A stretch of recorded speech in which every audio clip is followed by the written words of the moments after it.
What is up, comic fam? Happy new DC Day. That's right, it's Tuesday. That means it's day one of the 24-hour event known as New Comic Book Day that happens every single week. And today there's some awesome books to go through and talk about, as well as some other stuff. But before we get into any of that, check this out.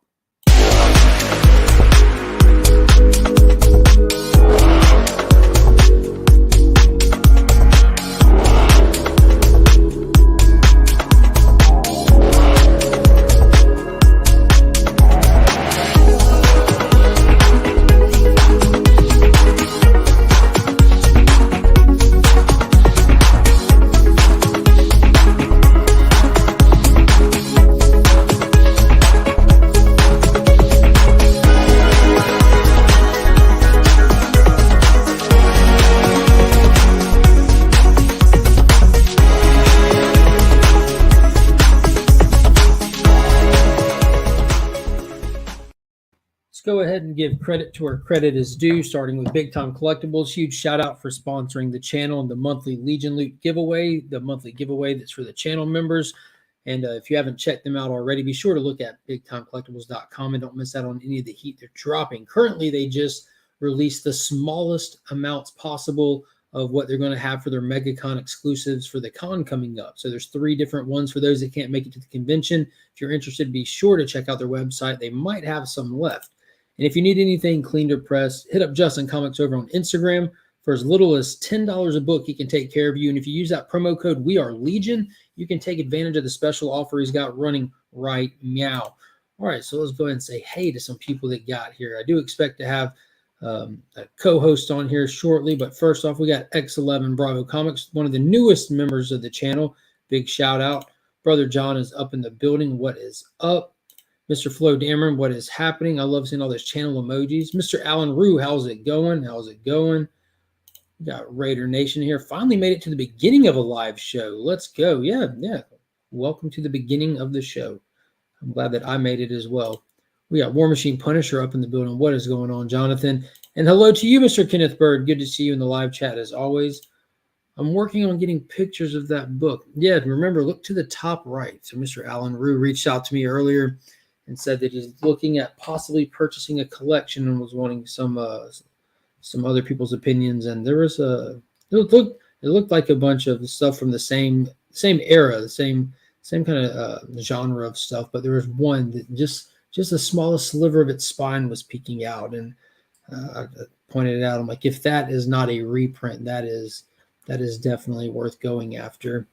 And so hopefully it all works out for me. He's able to get in on something awesome there. How will I know if it's a first print? That is a good question, Mr. Allen. That is a good question. The Toys R Us reprint will have Toys R Us in the top right. And if I were you, I would definitely look up the different time the book's been reprinted and see if there's a barcode on one and not on one. And like I said, the Toys R Us reprint, it'll be listed on the top right. You'll see the Toys R Us logo on there. But yeah, other than that, it could be pretty tricky. Normally there's an indicator most of the time. What is going on? Breedlove Asylum. What's up, Legion? Finally read Batman Killing Time #3, and holy crap, the Help needs his own book. Exactly. That was by far the read of the week last week. They absolutely knocked that book out of the park. Completely out of the park. So let's see here. As always, I'm just going to flip through some of the stuff that I picked up today. I'm not going to be talking spoilers, as some people don't even have access to their DC books on Tuesdays. But I think I've been able to read most everything that I picked up today. I did go back and grab a couple of free comic book things that were left over. I grabbed the stuff that I was most interested in on Free Comic Book Day and left the rest to be had by all the other people that were there. There's a lot of people coming in and out. Mr. Justin Birch is in the building. What is going on? How are you today? And I don't know if I picked up any of the books. I know Justin Birch actually worked on, I think he said 3 of the books from Free Comic Book Day, but I couldn't remember which ones they were. But like I said, I picked up the ones that I'm actually interested in reading and keeping in the PC. You know, I'm kind of hardlined on the superhero stuff for the most part. And today I was able to go back and grab a couple of other books that were left over. And I didn't want to take stuff that I wouldn't read or actually get enjoyment out of with so many people there. And they did run out of a lot of stuff. So they ran out of that the Avengers X-Men Eternals book that has Judgment Day. That's it. They ran out of Judgment Day because it's like the first appearance of Blade's daughter in it. I did get one for myself because I want to see what that's all about. But I picked up another copy of Dark Crisis. There's like 2 of these left. I'm going to throw one of those in the Legion loot box just because Paul, the LCS owner, recommended me checking out Barbaric. There were some of these left, and I have not read any of these. I was interested in it when it first came out, but I didn't pre-order it anything, so I didn't actually get one. They kind of went fast, so I'm looking forward to reading this. I think that'll be fun. And because Mad Spidey here on YouTube kept recommending it over and over, this is an Aussie comic is what he calls it, from Tom Taylor and John Samarvia. So Mad Spidey here on YouTube is friends. That's his mate. So they worked on this book together, and I like me some Tom Taylor. He really doesn't miss. So I'm gonna give this a try. It's called Navalandas, is what he said it's called. And then I'd had the last one of these picked up, so I got another one of these to AOK to a friend that asked me about it. So I was kind of lucky all around with that. All right, so let's get into Mr. Beckerman is up in the building. What is happening, my friend? How are you doing today? Pop's Attic up in here. And then the second half of the show just showed up. Boom! What is going on? Hi, guys. Hey, dude. What is up? Nothing much. Brother John says, Pops, you crushed that first appearance video. Really enjoyed it. So I don't know if you know or not, Ryan. There's a channel called Alex the Comic Hoarder, I believe is correct. And he started a first appearance challenge where you pick 10 first appearances out of your collection. And I've seen people do it differently. It's like their top 10 most valuable books or their 10 favorite books. But you tag 3 people at the end. And I tagged my dad to do it. And he actually did his first video on the channel that went up Monday. And, nice. We brought some obscure stuff. A lot of stuff that most people probably haven't seen before. I need to get in on Ottoman Pop. I need to get in on Automan Pops. He looked like he was right up my alley. Yeah, a lot of robots in there. What is going on, Kyle? How are you doing today? Yeah, all I showed off was I went back and picked up a couple of Free Comic Book Day books I didn't grab initially because I wasn't too invested in it, but Barbaric and Navalandas. Mad Spidey. Nice. It's Tom Taylor and John Samarvia is like the guy who did the art is a friend of Mad Spidey's over in Australia. So I'm going to give those. There's the one with the blood drinking hacks, right? Yes, yeah. So I never read an issue. I missed out on issue 1, but there's a couple left, and Paul by LCS highly suggested giving it a shot. It is free after all. What better time? Right? Right in my price point. Exactly. Someone tagged Pops again. That was a great video. Ryan, where's your car? Didn't get repo, I hope. No. It's sitting outside right now. See, you film so in the hot heat. Yeah, you film so often with the bed behind you. When you go to your car, everyone misses your bed. Now you're out of the car, and now everyone's wondering where your car is. Yeah, I'm not on the lam anymore, so. Yeah, got everything cleared up, so he's back. Yeah. everything cleared up. So I was just about to start going through the actual DC books I picked up today and not really get into spoilers or anything. Hey, yo. Just got back from the first day in the office in like 3 years. I didn't even know you had an office, Nick. Right. Never known you to have one. So, also, it's like 2:00, so it doesn't even sound like you were there for very long. just went in to answer some questions, turn in his time sheet. First book up that I got, and I did just finish reading this not long ago, was Superman, Son of Kal-El, issue number 11. Continue to enjoy this book, and there was a moment in here that just gets you. So I don't know if you're up to speed on it, but in the last issue, Batman came to pick up John and Lois and take them to a safe house. Basically, it's too hot around John right now. Him and everyone that's close to him that he loves is in danger. Got to go off the grid. So there's some really, really cool stuff going on in this. Batman also alluded to in the last issue, and we talked about this early on with Jay Nakayama, the leader of the Truth Organization. I just called it that I think he's going to be a bad guy early on. And Batman alluded to it at the end of the last issue. So moving forward from there, again, I don't want to do spoilers. They start to unpack the potential in that a little bit as well. So I'm still all in on the title. It's fantastic. Yeah, I got to get caught up. I think 2 or 3 issues behind on that one right now. But I'm excited for it. Like, it's been great so far, so why not,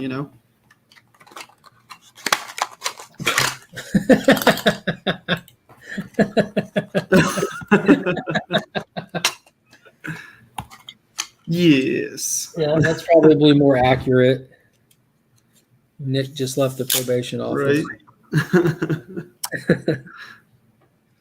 What have you read today so far?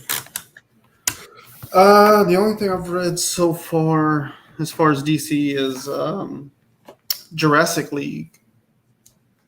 Perfect timing. That's next on the stack here. Nice. So properly crediting this, Juan Gedeon with Daniel Warren Johnson. So real quick, do you want to speak on the history and inception of this book being made? Tell this through Daniel Warren Johnson book, it turns out. Yeah. So he was on Off Panel. Daniel Warren Johnson being he was on Off Panel last week, which is like an incredible podcast if you're into comic books or like the industry side of it, more or less. But anyway, Daniel Warren Johnson was on there last week, and so he spoke a little bit about it. And like his real like baby right now is Do a Power Bomb, I think it's called, which is an image title that I think it's about to drop at the end of this month. And so that's kind of where his attention's been. But in the meantime, since Beta Ray Bill ended and stuff, he didn't really have a project in the works. Well, he was working on Do a Power Bomb, but it was just a singular focus on that.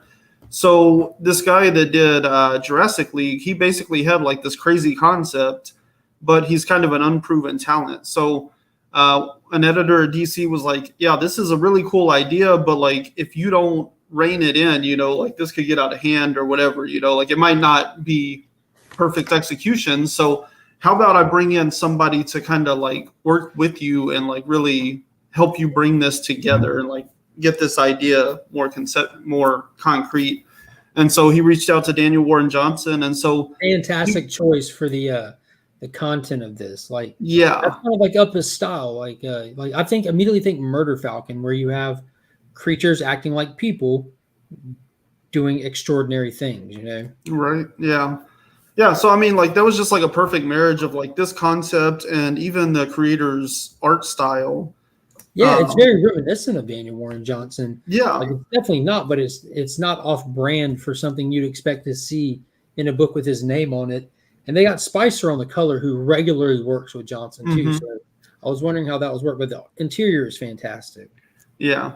I think like based on how Daniel Warren Johnson kind of explained his role on it all and everything, you could almost think of him as like a showrunner or a like kind of a micromanaging editor in a sense. Like he's involved in like kind of crafting, like trying to craft a narrative and make sure it all makes sense and it all comes together in the end because of his strengths as a storyteller. So while he didn't like come up with the story or the world or the characters necessarily, he is there to help make sure it stays on the rails within his own sensibilities. So, and reading the first issue, there's a lot to like in it. There's things that, were a little bit lackluster, but I think I had properly, like, I think my expectations were properly tempered because I knew it wasn't like a pure Daniel Warren Johnson project going into it. And so like it hit pretty much exactly where I expected on that spectrum. So I say check it out. Like it's pretty cool. Like there's some really cool stuff that happens in it. Whenever you have like dinosaurs, there's this level of brutality you can go to that, like you could not do if it was like regular humans. So like there's like moments in there where you're just like, holy crap. Yeah, they set the stage for that really well. Also, they let the reader know to expect that right out the gate with the narration, the monologuing of the Bat Rex character. I forget. I don't have all their names down yet. Yeah, it's like Batsaurus or whatever. But yeah, he's like, I'm out. I'm not looking for the carnivores or the ones that kill in order to survive. I'm like, okay. So there's a level of acceptability to death with this character that's not afforded to the non-dinosaur one. Yeah. Where is it? Yeah, and it's really cool to like see these characters like being portrayed as like dinosaurs, because it's not just like, I don't like the Wonder Woman character, right? Like you always picture Wonder Woman as like kind of having like this petite frame to her and stuff, but like this version does not, and so it's nice to see them like really kind of branch out and break more of the mold than just being like, this is a dinosaur version of this character. Like it's almost like the dinosaurs that they chose to represent these characters are more representative of the personalities and the character of the characters than like just the physical form. Because Superman is like a brontosaurus without the long neck, though, which is slow moving when you see him. Like, I mean, we've never seen dinosaurs, but the way that it's depicted is like slow moving. It's an herbivore, not harming nothing. When you see it in movies, it's like interacting with people and stuff, and that's exactly what we see Superman doing in this, like slow moving, helpful, interacting with people and everything. And out of the three of them, the only one that seems to be a carnivore is Batman, which definitely makes sense. Right. I'm gonna let you talk for a second. I gotta get my daughter a bottle.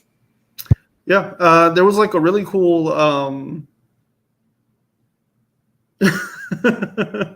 Hi, it's Jake from Allstate. Yeah, so like I thought it was pretty cool. There's like a really cool Black Manta and Aquaman scene. The one thing that I guess like the one thing that was kind of weird about Aquaman is like his color scheme reminds me a lot of who is it Mermaid Man from SpongeBob? Like, he's got like the same scales and like the orange torso with the green leggings and stuff. Like, you don't see a Flash dinosaur in action in this. You see like your different scenes are Batman, Superman, Aquaman, and Wonder Woman. But Wonder Woman does have a vision, and so you do actually get to see like all of the Justice League, and so they do have the Flash in there in that lineup that she sees in her vision. He's like off to the side, and he's like all red with like a yellow lightning kind of belly to him, and he's real thin. I'm guessing he's like a velociraptor or something, one of those like quick dinosaurs. But yeah, like you do get to see like a full I guess like Jurassic League lineup, so you kind of know what all the characters are going to look like, but you really only get introduced to 4 of them in this issue. And then you have a couple of their villains make appearances, Black Manta being one of them. You get a cool Batman rogue, and then you also get 2 Superman rogues. So and you mentioned the Aquaman rogue. Yeah. So yeah, you don't get to see everybody necessarily in action, but you do get to see the full lineup. Yeah, without going into spoilers, you should pick it up. That's all I'll say. Yeah, it was a lot of fun. I was wondering how they're going to go with this, because like all that we've seen so far is the Trinity. It's called Jurassic League, but we've only seen the Trinity. And this issue does remind us this is a league. So I'm like, yes. And there was one panel that I sat and kind of studied on more than the rest, just because like the little fan service panel, Mommy's here. Oh my goodness. Is that good news? He's still celebrating Mother's Day. It's the little things in life. Right. What drew you both to read Jurassic League? 100% first and foremost, Daniel Warren Johnson's name. There's nothing that he's going to come out with that I'll skip on ever until he does more damage than he's already done good, which will take him a while to do. Mm-hmm. Like if the next 3 stories that he puts out are bad, I would still be in for the 4th one, just a little bit hesitant at that point, because that's how good everything else he's done is. He's a guaranteed sell for me. And then then add the cliches that are attached to me. It's Justice League. It's dinosaurs. It sounds fun. Yeah. Well, I mean, Daniel Warren Johnson's pretty much the only thing just like the Batman, like everybody was up in arms over, vampire Batman and all that stuff, and I was like, they got Matt Reeves. Like, I literally do not care what announcements they make. Once Matt Reeves was attached to making the movie, I was in. And so same thing here. Like, Daniel Warren Johnson is a strong enough creator that I'm like, let's do it, like.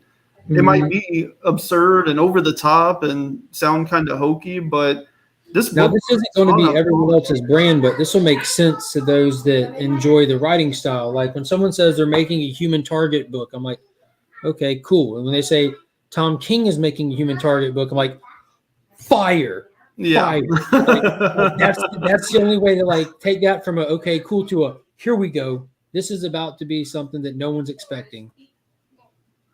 Yeah. Super Pets are going to pop because of the Crypto movie.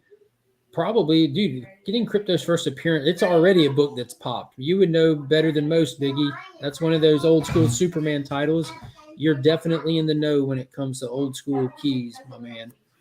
Crypto is probably a grail book for a lot of people. Not that they want it, but price-wise. But we're excited in this household for Super Pets. That's for certain. The kids were able to get their free comic book day Super Pets. That was one of the ones that came out this year. Nice. I only have one more hard copy DC that I picked up. Talked about Kal-El, Jurassic League, and I did buy 2 covers of that because it was a small week. And before you even go on though, I did want to ask you because I was kind of I gasped aloud whenever I got to the end of Jurassic League because there was an ad in there for a series that you're into that had a black label on it. I was like, like now I'm really kind of interested to hear more on this. A series that I'm into that had Pretty sure it's one you talked about. This isn't a Batman ad, is it? No. Because I keep seeing this Batman Fortress. Dude, that was a perfect spin without giving. Okay, I did not even see that. So the concept of this, and it's not black label, is Superman is missing. Obviously, he's on War World. So because of that, I might actually read it. The Batman trying to deal with fallout and alien. Is it going to be like the War World escape room? I don't know. Batman's going to be Jigsaw. This is pretty interesting. Like we saw this with other creators in recent time, but it's written by Rogue One, a Star Wars story screenwriter. His name is Gary Whitta. Whitta. Gary Whitta. He's the screenwriter for Rogue One. And then Derek Robertson's doing the art. The guy who did The Boys and the first few issues of Batman Legend of the Dark Knight. Bastards. And he did the covers for Last Ride. So you know how they cornswoggled us with him the last 2 times with Derek Robertson. They sold Last Ride with his name on it, but I was happy with the interiors, but you didn't get but covers from him. And same thing with Legends of the Dark Knight. They sold it with his name and only did him for 3 issues. Well, Aquaman Andromeda is what you're talking about. Oh, no. That's not even it? No. Did I read a different solicitation You for might this? have. Oh. Well, there's see if it's in there because I was surprised you didn't mention this. I'm flipping. I'm all the way to the last page that I saw. So I'll go from Naomi to Blood Syndicate to the Free Comic Book Day book Galaxy, the Prettiest Star. Then it goes to Icon and Rocket double page. DC vs. Vampires Hunters. Is there another series of that coming? Yeah, it's a little like they did with Unkillables during the first round of Deceased, a little spin-off mini.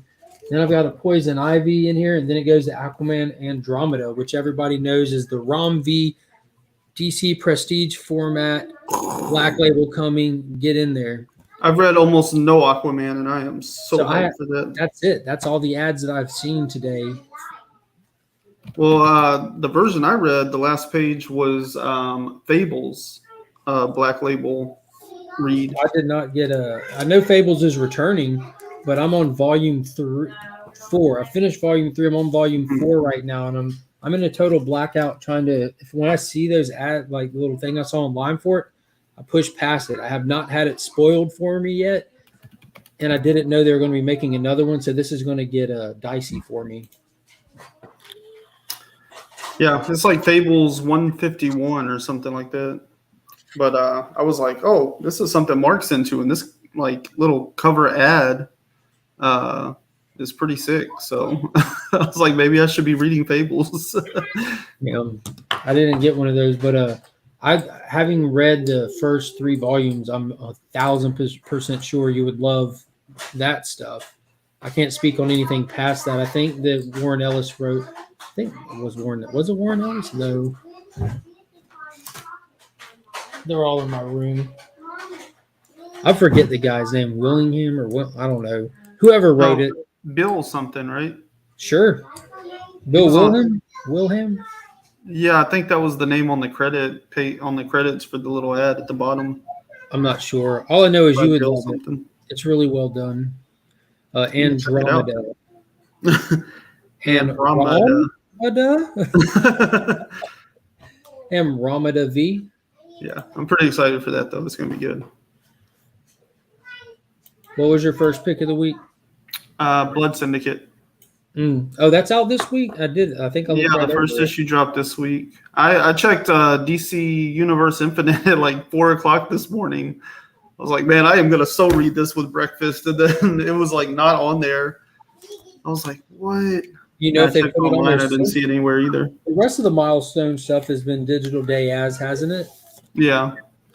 Yeah, I haven't seen any ads for it, but I also looked like online, and Jurassic League and like 2 other books were the only ones I was able to find so far. So this is not DC right here. This is from last week, though. Cover because it's Marvel. They came in damaged, and I'm going to get out from under the shade tree. But they had other covers, but I just waited for the reissue of cover 8. Silver Surfer Rebirth, number 4. I'm excited to read that. Ron Lennon, Ron Mars writing the creative team of the 90s, taking back on the character and setting their story in their run that they previously did. It's been fantastic. But moving right along past that, the final DC pickup of the week, the long-awaited finest, yes. Oh.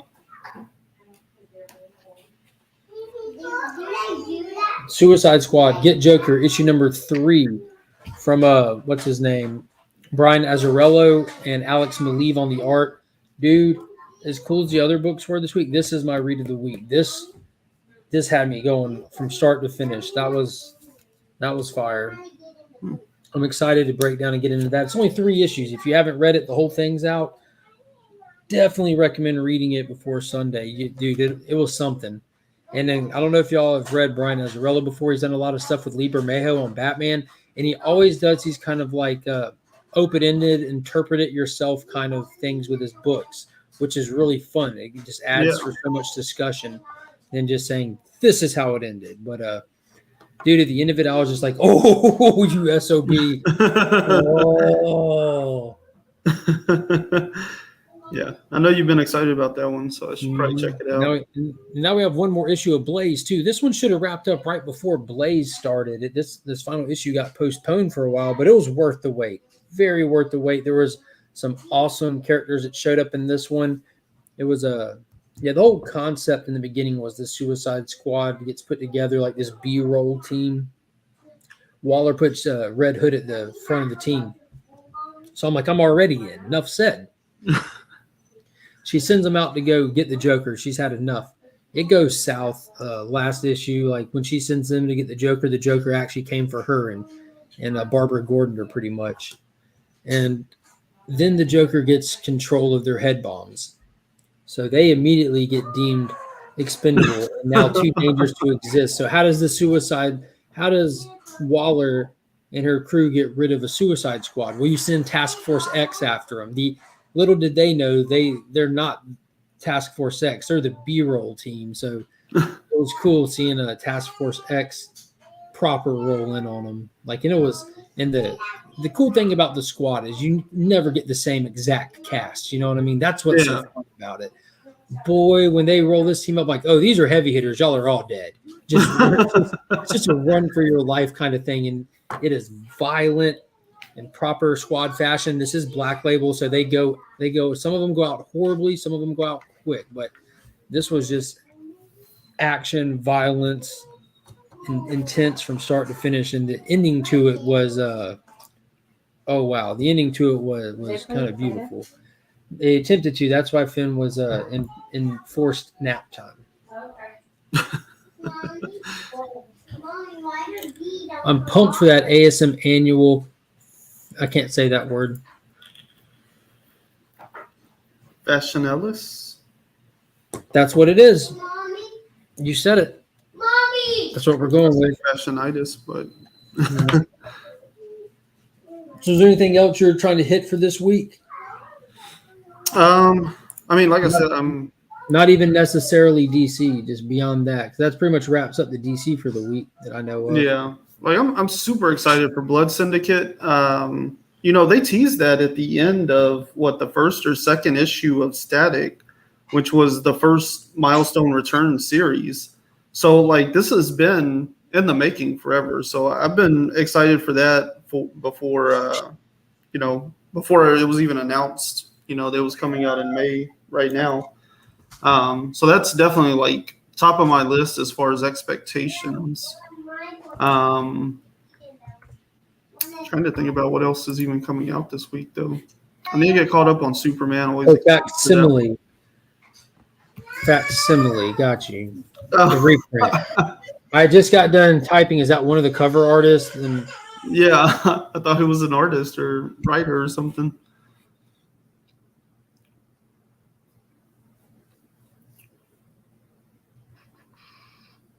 There was a new spectators on Brian K. Vaughan's Substack yesterday that was phenomenal. And then he also posted, embedded the tweet in there where they had the teaser for Paper Girls.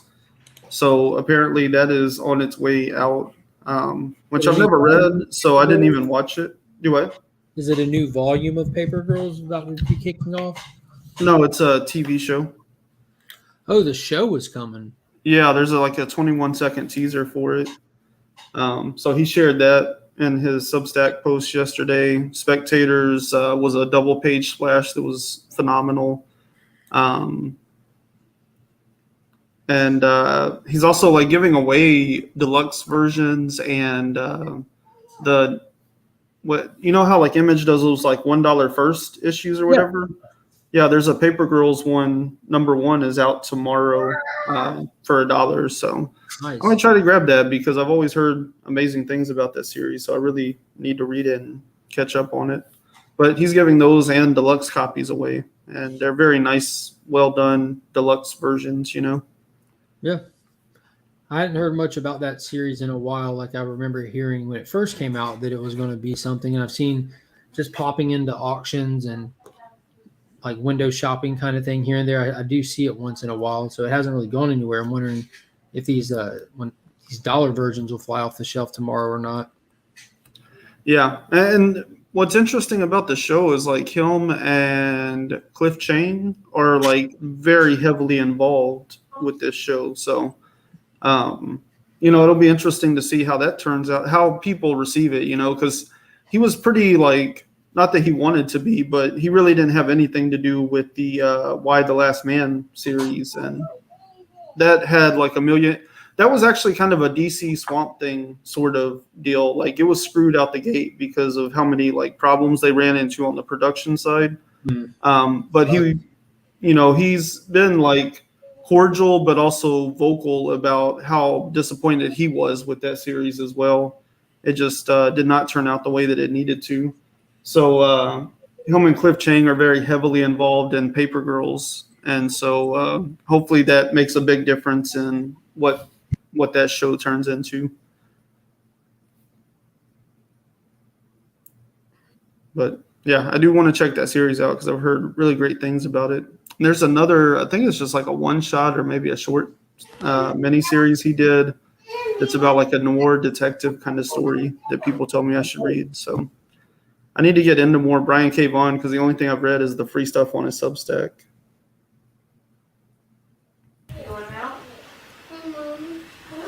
There's a Mark comment. What?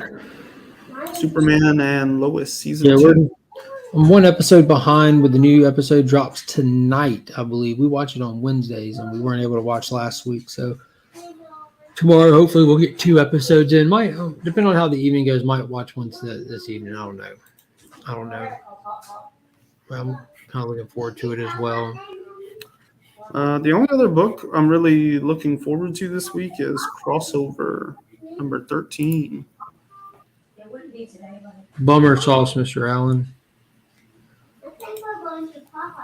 So I saw a period.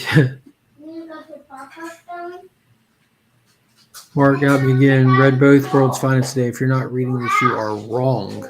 Yeah, that's definitely one of the most all-around, perfectly crafted comic books in modern days.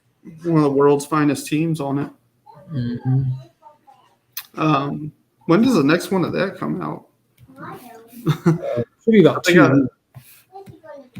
I was behind on it, so I read like the first 2 back to back, and now I'm like, oh, I'm jonesing for that third. Yeah. Other books that I've got coming out this week are Mighty Morphin 19 Crossover. Well, let's take these one at a time. Are you reading Mighty Morphin still? Any of the Power Rangers? I'm like way behind on that. Now, I do know that you've been kind of binging, trying to catch up on the visual side of Power Rangers, right? Is in the TV show? Yeah. Yeah. Watching Dino Fury, so yeah. And Matt Groom, is that his name? Matt Groom is yes, taking over Mighty Morphin. Ryan Parrott was writing both of them since they split the series, and Matt Groom just took over. This will be his 3rd issue that he's done, and he's apparently a long-standing Power Ranger fan who's involved with Power Ranger fandom in one way or another. Like he runs a podcast or something. Like I don't quote me on this, but I think it's something called Ranger Station, and I don't even know what that is. Ranger Station is the podcast that Bulk and Skull have in the comics. But I'm sure of that. But I thought that someone said that he has a podcast called Ranger Station. So Matt Groom and I forget his buddy's name. But yeah, they had they have a podcast called Ranger Danger, where they watch episodes of Power Rangers and then kind of like commentate on them, I guess. And it was like mildly successful for them. They're Australian guys. But where it really kicked into high gear was when the Ranger comics started coming out. Kyle Higgins went on. He would go on there after every issue and do basically like a director commentary sort of thing with them. Oh, that's pretty cool. And break down every issue. And Ryan Parrott even did some once he started writing Go-Go Power Rangers and stuff. And so that's where their show like really got big, is like the bigger the comics got, the more fans were going over to like get all the like directors breakdown of each issue, you know. They had a couple of the artists like come on for special episodes as well and stuff. Matt Groom, ultimately, he wrote his own comic series called Remade or something like that. Self-Made. And Kyle Higgins was the editor on that. And so that was kind of how he broke into comics. And so now he also worked on some other stuff. He was a co-writer with Higgins on the Marvel title with the big giant guy, Ultraman. He was the co-writer on that with Kyle Higgins. He's done some other like editing and writing for different comic series and stuff. He has Inferno Girl, I think is what it's called, but it's part of the Supermassive universe that has like what's it called, Radiant Black and all of those different series that are all in that universe. And And so now he's on Power Rangers, which, makes sense because that's kind of what he's like. That's probably his deepest fandom, what he knows the most about. But tokusatsu in general is something he's very well versed in. So I think it's really cool and interesting to see somebody go from all the way over there to where he's at now as far as in relation to the industry. What would you say to this comment? I mean, honestly, it's kind of hard to say exactly because it depends on what your background knowledge of Rangers is even going into it all. If you know of Rangers, but you've never really dug into it all, I would say read Go Power Rangers. That's probably my definitive Rangers, to be honest. It's 21 issues that are just absolutely phenomenal. If you watched the show when you were a kid and stuff, Mighty Morphin Power Rangers #0 is a great place to jump in. It basically picks up kind of more or less where the show left off, and it expands that whole universe out a lot more. And then if you want to be current, it's kind of hard to say just jump into being current, but if you don't care that much about all the history and stuff, then pick up where Mighty Morphin and Power Rangers split into those two series.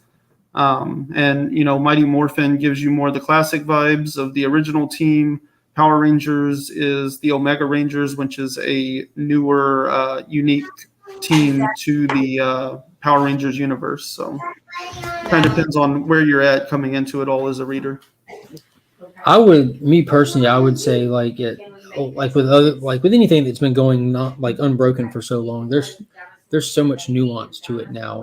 And if you're anything like me, you don't want to be sitting there wondering what all the little things are. I have all the trades. Go back and just get the trades and see if it's something that you're it's either going to grab you immediately and you're going to stay with it at your own pace or whatever, or you're just not going to care and at least you tried. But trying to just get caught up with so much going on where they are currently is, I don't know, it might be difficult. And if you're coming from the TV show as knowledge, you're going to not want to have missed those first 6 volumes or so. Because in comic books where you see a little narration bubble that says see issue number this, see issue number that.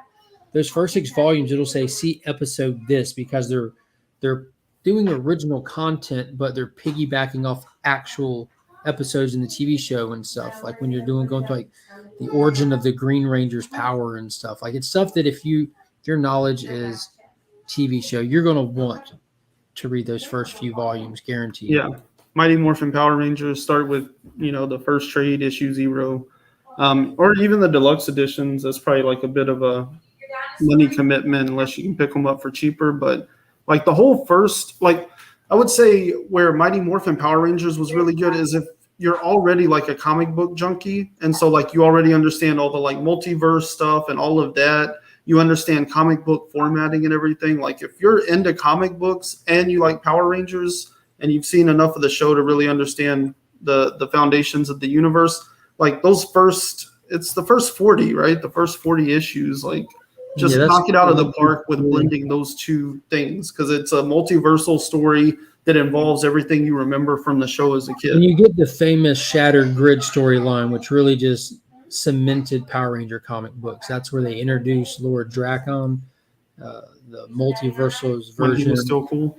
Yeah, this evil version of Tommy Oliver set for universal domination, and it's a fantastic series. Night, monkey. See, what is another one that I've got on the list? Crossover issue number 13 drops this week, and this is supposed to be the finale to this story arc, I believe. That's another one I'm really excited for.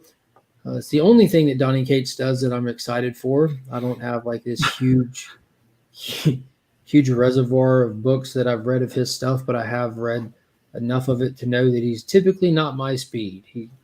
I don't get involved in the spec hype and the excitement of the chase and trying to convince people that they should buy my books or anything. I think that his Venom story went off the rails. I think that his Hulk story started off the rails.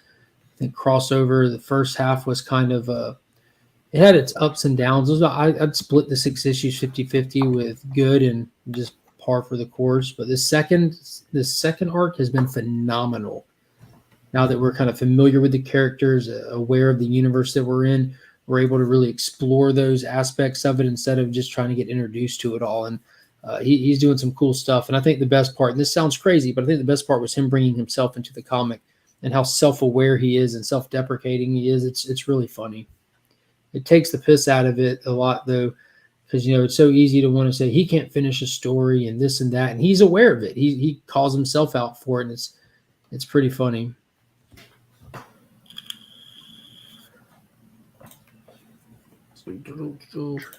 And speaking of Donny Cates, oh God, Hulk versus Thor, Banner of War, Part 1, and it pains me to even put that on the screen because I have no faith at all in what's going on in Hulk books right now. The Starship Hulk is the absolute dumbest thing that's ever happened to the character. It's just weird, man. It's just not good. I feel like we're going nowhere with it, and now we're crossing it over with his Thor comic that he's also writing to do an event to commemorate the 60th year anniversary, I believe. And then the Sumerian, the finale to Hour of the Dragon is dropping. Ablaze is dropping these Conan books under the name The Sumerian because they do not have the rights to Conan. And this is the final one. They do them in like 2 or 3 issue little stories, miniseries. It's because it's taking the original Robert E. Howard story and just formatting it into comic book. And they're fantastic. Unapologetically Conan, uncensored, violent. They go hard. I've really been enjoying them. And lastly, 7 Secrets, the second to last issue by Tom Taylor. This has been a fantastic series. Surprises around every corner. Another one that I would highly recommend if you didn't get on board in the beginning. We now have a definitive end to it.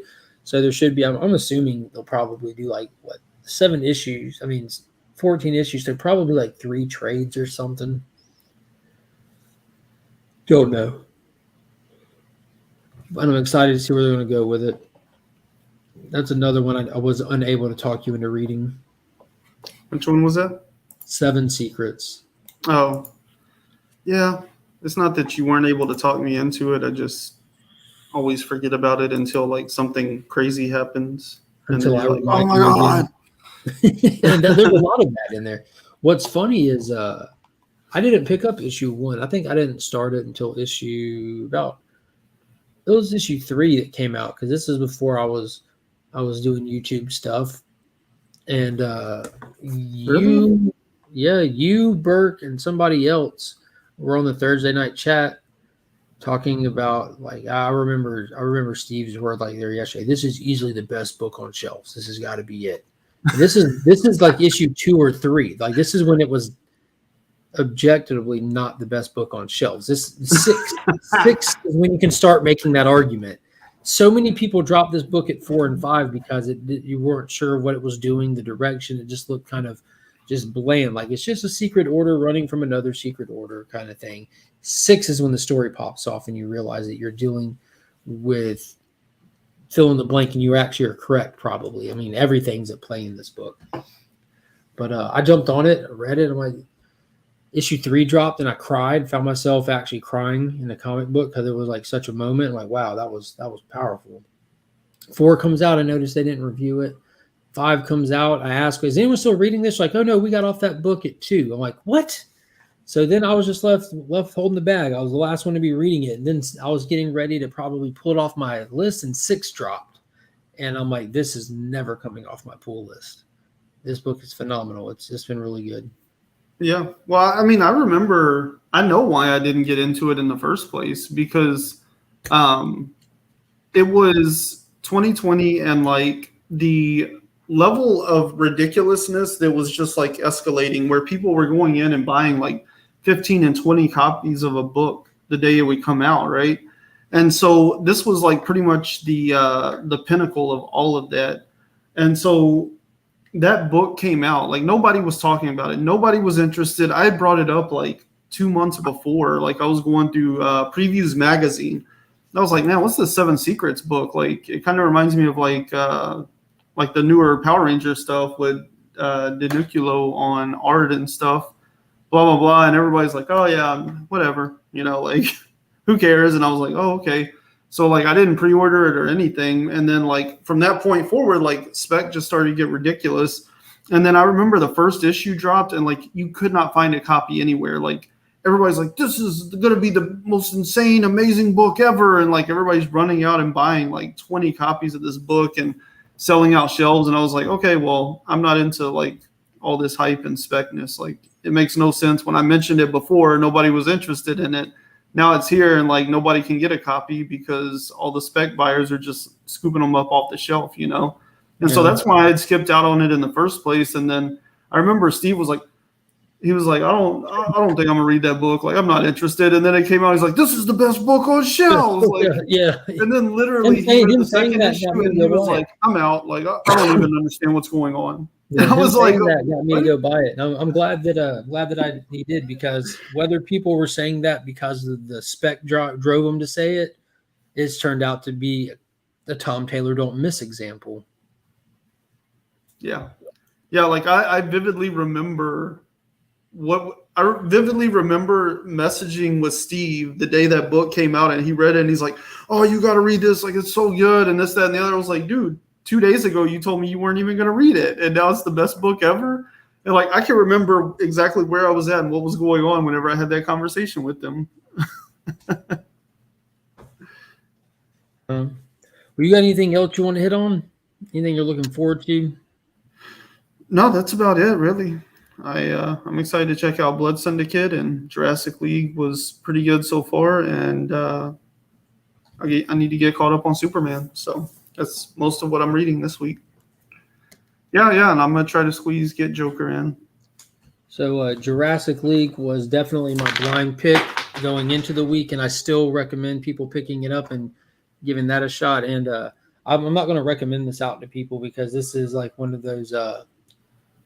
Some people will, some people won't, because the tone, it is a dark, serious. This isn't a flip through book. You know, you gotta spend some time with it. Like, that artwork is fantastic, and it's definitely ultra violent too, like ultra violent. So that Get Joker was my favorite read so far. I'm about to go read Silver Surfer. Probably lay down and try to catch an afternoon nap because I can hear Finn just wrestling around. So go hop shotgun in the Batmobile with him and watch some kind of weird show on Netflix that melts my brain, and not in a good way.